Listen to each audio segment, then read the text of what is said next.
E este provavelmente será o meu último discurso nesta legislatura como senador da República. E o faço não com um tom de despedida, pois encerro meu mandato com muitos projetos e disposição para continuar trabalhando pelo povo do Rio de Janeiro. Esta passagem pelo Senado foi apenas o começo de um ciclo. Obviamente que sentirei saudades do convívio com os companheiros e companheiras aqui, senadores e senadoras, ou com vossas excelências, cujo acolhimento afetuoso, respeitoso e consideração, mesmo quando as diferenças políticas se manifestavam, sempre reavivaram em mim a profunda gratidão por fazer parte desse honorável colegiado.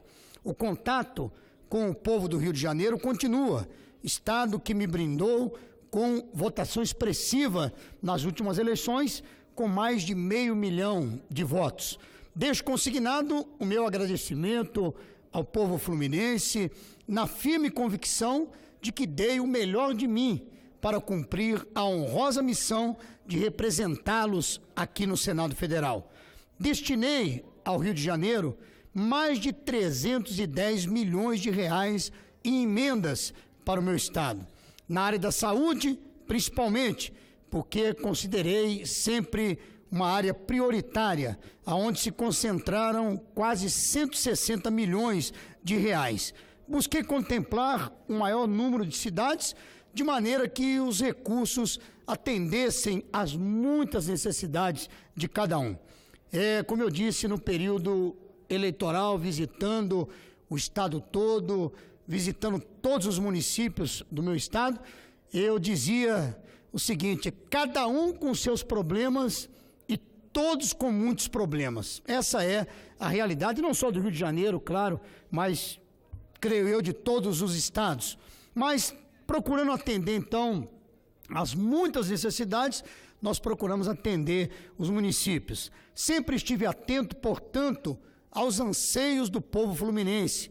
Assim, na minha atuação legislativa, procurei conservar a coerência com os valores e as necessidades do cidadão, contemplando as camadas mais vulneráveis do nosso povo.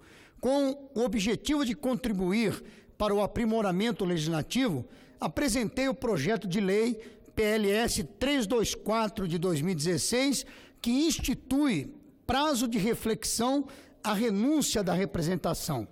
Constatando que a violência contra a mulher estava aumentando em muito, a ideia do projeto era introduzir uma proteção a mais, permitindo que a representação da mulher contra a violência permanecesse nos estágios em que ela estava mais exposta, justamente nas tentativas de reconciliação que geralmente antecedem a uma nova agressão. Contribuir para a aprovação do projeto que cria novas condições para o aumento de pena de reclusão aplicável ao feminicídio, ou seja, o homicídio cometido contra a mulher por razões de condição do sexo feminino. O agravamento da pena ocorrerá também quando o crime for cometido na presença virtual de descendentes, como filhos e netos, por exemplo, ou de ascendente, como é o caso de pais e avós da vítima, ou se praticado contra pessoas, contra mulheres, no caso, com doenças degenerativas, condição limitante ou de vulnerabilidade física ou mental. Lutei pela regulamentação dos serviços de transporte que usam aplicativos, como o Uber, que conta hoje com cerca de 500 mil motoristas e mais de 20 milhões de usuários do serviço em todo o país. Aqui no Senado, eu fui o relator, inclusive, desse chamado, a lei que regulamentou o Uber, não conhecida como a lei do Uber, mas que atende a todos os serviços de aplicativos. Busquei também o consenso entre os taxistas e motoristas de transportes por aplicativos. Com a chegada de novos serviços, foi necessário buscar a regulamentação mas sem deixar de lado a questão do usuário, o lado social e a geração de emprego. Apresentei o projeto PLS 410 de 2018, que dá proteção ao trabalho do idoso e do trabalhador com dificuldades de acesso ao mercado de trabalho em função da idade.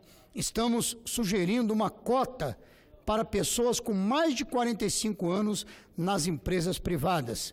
Precisamos preservar os idosos no mercado de trabalho.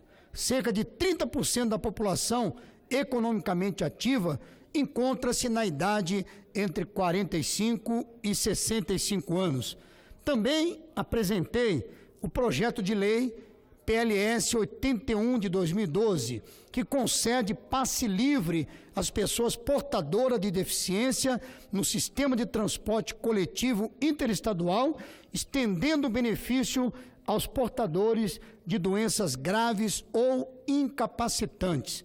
Na área da saúde, ofereci o projeto PLS 193 de 2017, que dispõe sobre as condições para a promoção, proteção e recuperação da saúde, a organização e o funcionamento dos serviços correspondentes para inserir a atenção à saúde bucal no âmbito do Sistema Único de Saúde e priorizar a assistência odontológica para pacientes internados, portadores de condições clínicas especiais e pessoas com deficiências. Estive atento às iniciativas legislativas que, de alguma maneira, pudessem promover as crenças e os valores cristãos. Nesse sentido, apresentei o projeto PLS 471 de 2017, que dispõe sobre o Estatuto da Criança e Adolescente para estabelecer que o poder público regulará o acesso de crianças e adolescentes à exposição de mostras de artes visuais. Preocupa-me o ativismo de certas organizações culturais e educacionais cuja atuação, afinada ideologicamente com os valores de um mundo anticristão e antirreligioso, quer introduzir forçosamente no período formativo de nossa juventude convicções alheias do ensino responsável, ético e moral.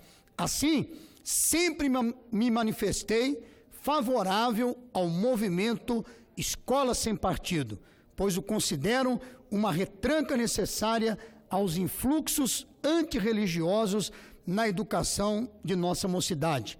Durante o meu mandato, ocorreu uma das mais sérias crises da história recente do nosso país, o impeachment da presidenta Dilma Rousseff. Votei favoravelmente ao pleito, que dispunha de enorme adesão popular. Naquela data histórica, 31 de agosto de 2016, sustentei a minha posição, constatando que estavam materialmente comprovadas aquilo pelo qual ela vinha sendo acusada, no caso a pedalada, a tão famosa pedalada. Para mim, a lógica deles estava inserido em um histórico de arranjos e jeitinhos. E concluí com as seguintes palavras: estou convencido de que todos reconhecem a conduta da presidente, conduta essa que foi considerada ilícita dentro do processo, mas apoiam ao discurso do golpe por menosprezo à Constituição Federal. Ora, o impeachment veio colocar em xeque este histórico de arranjos e jeitinhos. Torço para que a eleição do novo presidente Jair Bolsonaro possa colocar um fecho nesse processo, anunciando uma nova era, uma mudança profunda na nossa cultura política e instituindo uma forma diferente de fazer política, menos permissiva, mais ética e correta, congruente com os valores do povo brasileiro. E quero aqui aproveitar e registrar também que naquela ocasião, naquela votação do impeachment, eu saí aqui do plenário do Senado e eu saí realmente manifestando a minha revolta contra aquilo que nós vimos quando a Constituição foi rasgada, porque está claramente no artigo que define o impeachment, não é e ou, é uma vez impeachmentado, se perde os direitos eleitorais.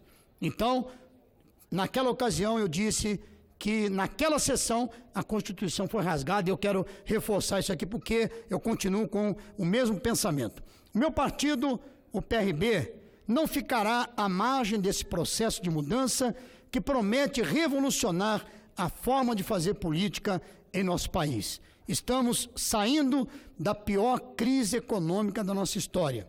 Com todos os seus problemas, o governo Temer representou um freio de arrumação.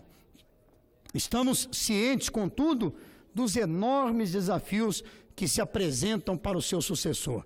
A crise está sendo tão severa que, de 2016 a 2017, aumentaram as parcelas de nosso povo classificadas como pobres e extremamente pobres, números que hoje representam mais de 70 milhões de cidadãs e cidadãos brasileiros.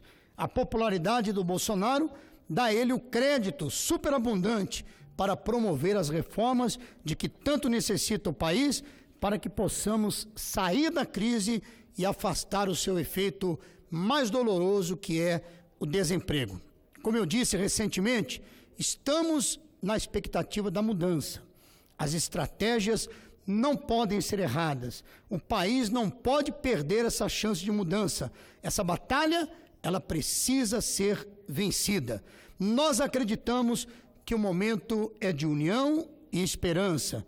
Precisamos, juntos, retomar a economia e o crescimento do Brasil com serviços públicos de qualidade, dignidade para o nosso bravo e sofrido povo. Continuarei trabalhando em prol do país. Brasil acima de tudo, Deus acima de todos. Sigamos juntos. E eu quero agradecer a esse nobre colegiado, aos meus caros senadores e senadoras. Eu quero agradecer a convivência amiga, o respeito, a civilidade, que sempre marcaram esse digno recinto e que muito me fazem honrá-lo. Palco que tem se mostrado decisivo na solução das grandes questões nacionais. Eduardo, senador. Oi, senador Armando Monteiro? Desculpe, por favor. Pois não, senador? Vossa Excelência me concede. Senador, eu queria fazer aqui, no momento em que Vossa Excelência faz aqui um balanço da sua atuação, eu quero traduzir aqui nessa manifestação um reconhecimento à sua atuação. Eu pude integrar durante um período o mesmo bloco parlamentar de Vossa Excelência e sou testemunha da sua dedicação ao mandato, da forma como Vossa Excelência pôde se dedicar às melhores causas do seu Estado, o desempenho que teve à frente do Ministério também durante um período. Então eu gostaria de fazer esse registro por absoluto dever de justiça e dizer a Vossa Excelência que eu espero que Vossa Excelência possa ter, no encerramento do seu mandato, também muitas felicidades na sua vida pessoal e na sua vida profissional. Muito obrigado, senador Armando Monteiro. E eu encerrava aqui agradecendo, o convívio, o respeito, a civilidade que sempre fui tratado aqui por todos os senadores, mesmo durante os processos de votação, de matérias importantes para o país, ainda que divergindo aqui e acolá, não concordando com uma coisa ou com outra, mas faz parte do processo democrático.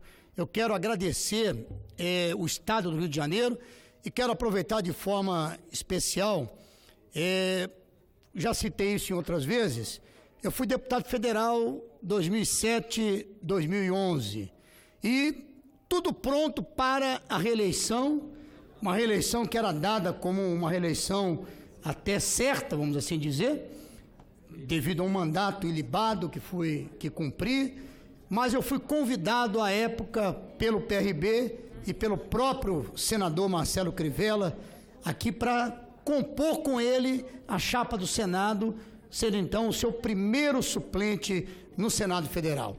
Isso parte de um projeto político que se mostrou e que realmente deu certo. Primeiro, Crivella se tornou realmente ministro em 2012, e aí eu pude assumir, então, pela primeira vez, o mandato aqui no Senado, e depois, ele se licenciando para concorrer ao governo, eu pude assumir o ministério, fui ministro de Estado, fui ministro da Pesca e Aquicultura, no lugar do próprio senador Crivella, e depois, uma vez ele eleito prefeito da cidade do Rio de Janeiro, eu então me titularizei aqui no mandato nos últimos 2 anos. Então, quero fazer aqui o registro, o agradecimento especial ao nosso grande senador Marcelo Crivella, que esteve aqui conosco, e, claro, com muita honra, concedo a parte aqui ao nosso senador Lobão, presidente da nossa grande comissão da CCJ. Senador Lobão, muita honra, eu ouço. Vossa Excelência se ouve muito bem, tanto no Senado quanto no Ministério. Veio para cá substituindo um grande senador, o senador Marcelo Crivella, que teve a honra de receber nesta casa quando eu exercia a presidência do Senado Federal. Acompanhei o seu desempenho, não apenas nesse plenário, mas também, senador Eduardo Lopes, na Comissão de Constituição e Justiça que presido. E ali, o desempenho de Vossa Excelência foi extraordinário, como tem sido nas demais comissões, mas sempre atento aos melhores e mais legítimos interesses do povo brasileiro e do povo do Rio de Janeiro. Cumprimento, portanto, o Rio de Janeiro por ter mandado para esta casa, junto com o Crivella, um senador da sua dimensão e da sua têmpera. Cumprimentos a Vossa Excelência também pelo desempenho que teve do começo até o final de seu mandato no Senado da República. Muito obrigado, senador Edson Lobão. Todo o meu respeito, meu carinho também.